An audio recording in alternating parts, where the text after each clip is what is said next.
warahmatullahi wabarakatuh.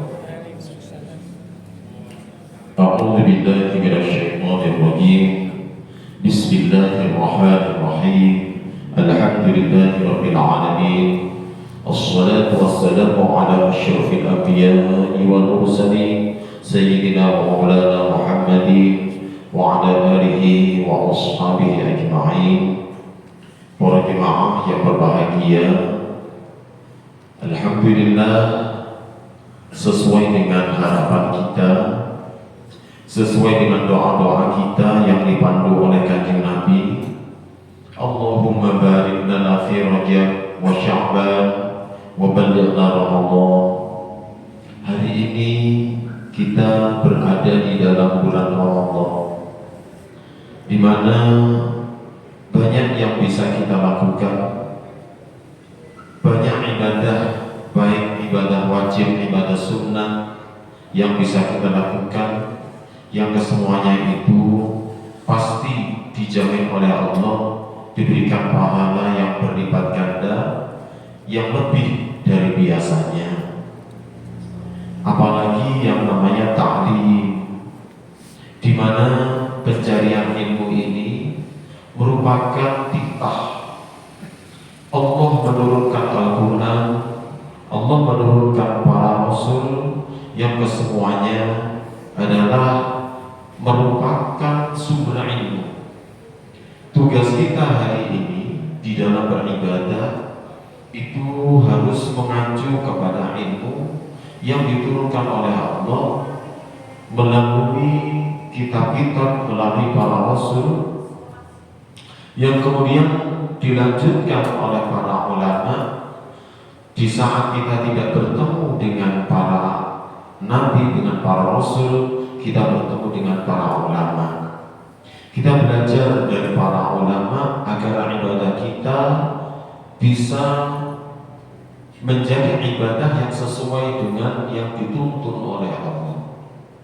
Sebab ibadah yang tidak sesuai dengan tuntunan, maka tidak seperti yang diharapkan, tidak seperti yang diinginkan oleh Allah. Di antara ibadah yang kita laksanakan hari ini adalah ibadah puasa, di mana setiap malam kita berdoa, Allahumma taqabbal minna shiyamana. Ya Allah, terimalah ibadah puasa kami. Nah, ibadah-ibadah yang layak untuk diterima oleh Allah haruslah ibadah yang mengacu pada tuntunan Allah. Jadi tidak mengacu pada keinginan kita sendiri. Sehingga yang pertama, ibadah kita harus sah.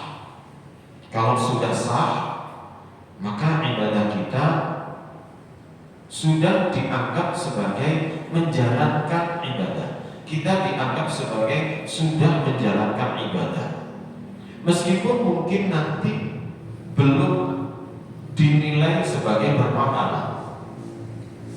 Jadi tidak otomatis ibadah kita itu diterima dan diberikan pahala, tetapi harus sah dulu.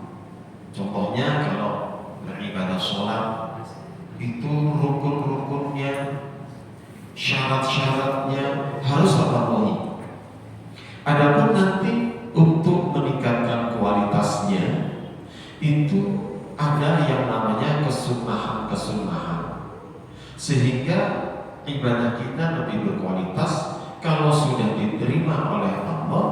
Nah, sudah sah, kemudian diterima karena alamatnya adalah kepada Allah. Alamat surat puasa ini kepada yang terhormat Allah Subhanahu wa ta'ala. Maka nanti yang menerima adalah Allah. Kalau sudah diterima dan kemudian berkualitas, maka tentunya ibadah ini akan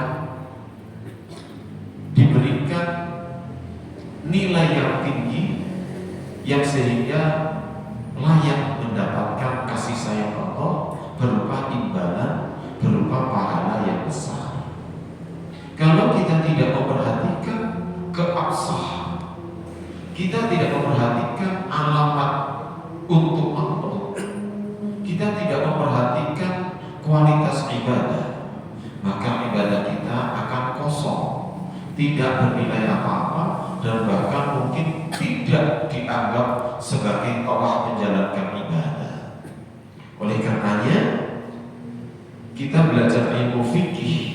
Di sini kita membaca tentang fikih puasa di dalam kitab Fathul Qoribul Mujib.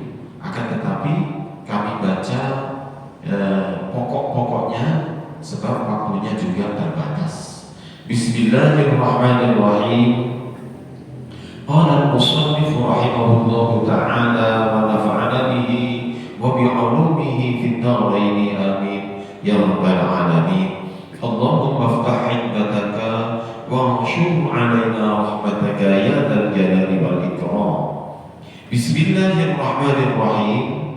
Kitabus Shiyami wa syara'itu wujubis Shiyami thalathatu asya'a: al-Islamu wal bulugh wal 'aqlu wal qudratu 'ala as-shawm.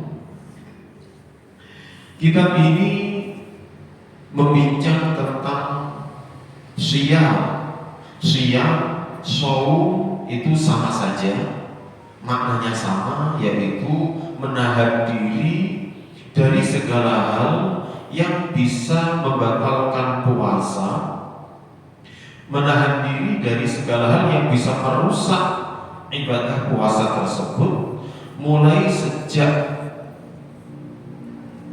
imsak, gitu aja, mulai sejak fajar atau sejak imsak sampai maghrib tiba, untuk hari-hari yang diperbolehkan untuk berpuasa dari seorang muslim yang berakal, yang terbebas dari haid dan nifas. Jadi puasa itu sendiri memiliki arti menahan diri dari segala hal yang bisa merusakkan puasa tersebut, dari pagi sampai sore, dari fajar sampai matahari terbit. Adapun syarat-syarat wajibnya puasa, seseorang dikatakan wajib untuk menjalankan puasa apabila memenuhi 3 kriteria. Yang pertama, orang tersebut harus Islam. Dan yang kedua, orang Islam ini harus yang telah balik, yang telah memasuki usia balik. Dia yang memiliki akal sempurna serta mampu untuk menjalankan puasa. Nah, untuk orang yang belum Islam, maka tidak wajib berpuasa, tetapi wajib memeluk Islam, wajib berislam terlebih dahulu. Seumpama seseorang belum Islam kemudian memaksakan diri untuk beribadah puasa dengan ibadah syariat, maka masih belum dikatakan mengikuti puasa. Kalau berpuasa yang puasa diet, makanan, meninggalkan makanan biar tidak sakit, tidak masalah. Tetapi kalau puasanya puasa ibadah, maka masih belum bisa dikatakan sebagai menjalankan ibadah. Lalu balik, telah memasuki usia balik. Kalau kita yang sudah dewasa, seperti biasanya kita sudah aman. Tetapi penting bagi kita, apabila kita mengikuti anak-anak, memiliki anak-anak, memiliki cucu, memiliki binaan, di mana mereka mungkin pada tahun ini masih baru memasuki usia balik. Yang laki-laki baru ihtilam, baru mimpi basah. Yang cewek mungkin masih baru haid. Sehingga pada tahun ini sudah wajib berpuasa, tetapi sifat serta pembawaannya masih sebagaimana anak-anak. mereka masih belum terbiasa menjalankan ibadah sesuai prosedur. Mereka masih bermain-main. Maka penting bagi kita untuk mengawal mereka, mengawal anak-anak kita. Jangan sampai mereka nanti berpuasanya tidak sesuai dengan prosedur sehingga wajib mengqadha. Sebab siapapun yang seharusnya menjalankan kewajiban ibadah kemudian ternyata tidak menjalankan sesuai prosedur atau tidak menjalankan sama sekali atau menjalankan tetapi tidak sesuai dengan syarat-syarat yang ditentukan, apakah itu wajib-wajibnya maupun syarat-syarat sahnya, maka dia wajib mengqadha. Seperti halnya kita hari ini, mungkin seperti orang berpuasa tapi tadi malam tidak berniat, maka tetap harus berpuasa, tetapi di lain hari harus mengqadha. Nah, jadi syarat yang pertama adalah Islam, yang kedua balik, yang ketiga orang Islam yang sudah balik ini yang berakal sehat. Yang tidak berakal sehat tidak wajib berpuasa. Tidak berakal sehat ini bisa jadi dia gila atau setengah gila atau sudah pikun, sudah tidak ingat apakah ini uang, apakah ini makanan, apakah ini waktu maghrib, apakah ini waktu zuhur. Mereka sudah tidak ingat. Maka yang seperti ini tidak wajib untuk berpuasa. Yang keempat adalah al-qudrah 'ala shaum, kemampuan berpuasa. Kemampuan berpuasa di sini ada dua kriteria, kemampuan secara fisik maupun kemampuan secara syariah. Secara fisik, dia mampu untuk berpuasa tidak sakit, dia tidak sedang di dalam bepergian jauh yang menyulitkan untuk berpuasa, maka yang seperti ini dia wajib berpuasa. Yang ketidakmampuan secara syariah, dia sedang haid, dia sedang nifas. Nah, orang yang seperti ini meskipun secara fisik mampu untuk berpuasa, tetapi tidak diwajibkan untuk berpuasa. Akan tetapi untuk yang haid dan nifas seperti ini atau yang sakit serta yang bepergian, nanti wajib mengqadai di luar bulan Ramadan apabila telah memungkinkan. Wa faraidus shaumi arba'atu asya'a, an-niyatu wal imsaku 'anil akli wasyurbi wal jima'i wa ta'ammudil ghaibi. Kefarduan-kefarduan puasa itu ada 4. Jadi orang berpuasa ini harus menjalani 4 hal ini. Yang pertama niat berpuasa, yang kedua menahan diri dari makan dan minum, yang ketiga menahan diri dari hubungan suami istri, yang keempat menahan diri dari kesengajaan muntah. Sekarang kita bedah satu persatu. Niat berpuasa, niatnya minimal seperti ini. Nawaitu shauma Ramadan, aku berniat untuk berpuasa bulan Ramadan. Lek cara Jawa ini niat ingsun poso bulan Ramadan. Untuk lengkapnya biasanya nawaitu shauma ghadin an ada'i fardhi Ramadhani hadhihi sanati fardhan imanan wa ihtisaban lillahi ta'ala. Itu lengkapnya. Memang sebaiknya berniat itu selengkap itu.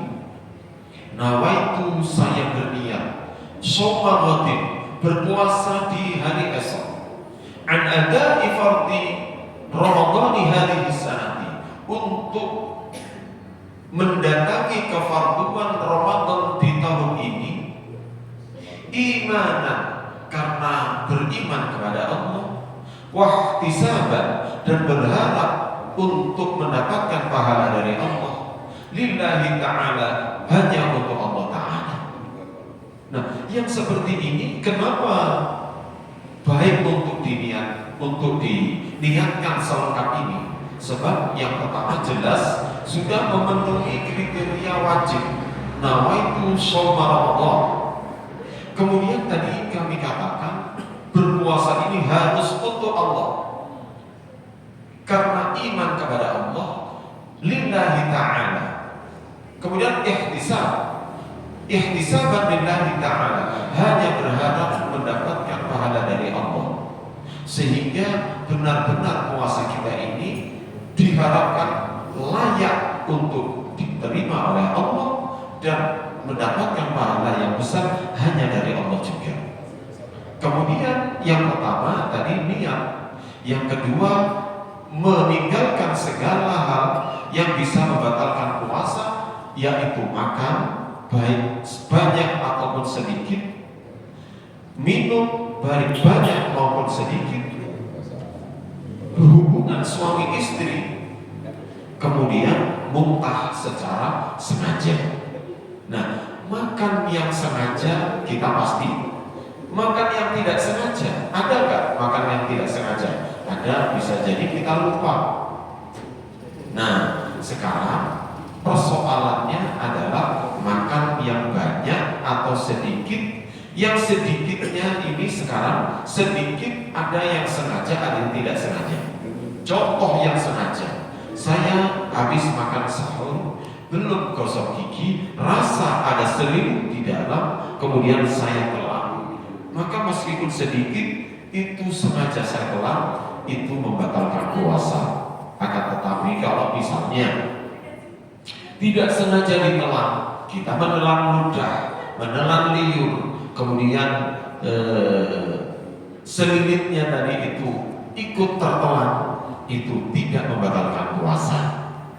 Orang habis mencicip rasa manis atau rasa asin atau rasa enak, setelah dibuang, setelah dikumur, kemudian menelan ludah masih terasa asin, terasa enak, itu tidak membatalkan puasa, sebab itu bukan menelan objek, tetapi hanya menelan sifat. Yang seperti ini penting agar kita tidak ragu di dalam puasa.